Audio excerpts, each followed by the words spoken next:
For me, sometimes the whole, I can't, so I had this, I wrote middle grade books before, and I had this idea I wanted to write this big, dark, epic book.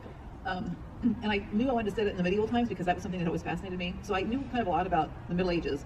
But I started searching around, and I also knew I wanted to write a story about a girl who went from being completely powerless to being fully in her own power, not just magical powers, but her own personal agency. But there were so few avenues to do that in the Middle Ages for women that was going to be really tough. So one of the things I learned was that women of nobility often preferred to join a convent than to become married because it gave them more freedom than any other societal choice. Now think about that.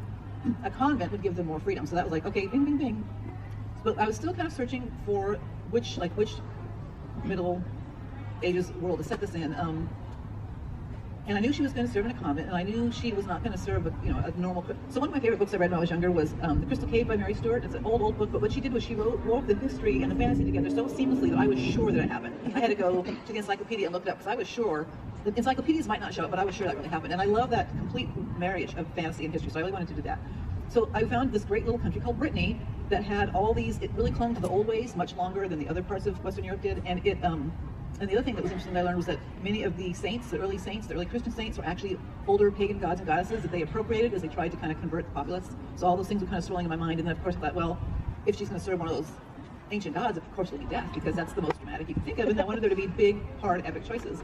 And then the last part of it was that found place, I was looking for what kingdom, what time period, and I found out there was actually a 12-year-old girl who inherited the Duchess of Brittany.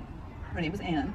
And when she inherited, her father died, and he had used her hand in marriage as a bargaining tool for every single treaty he made. Didn't sign anything, it was all verbal. And so, but when he died, France was trying to invade their kingdom, and she was also engaged to 4 different heads of state. And I thought, wow, if ever a girl needed assassin nuns, it was this girl. And so it all just kind of came together in this big sort of amorphous wad, and then there it was.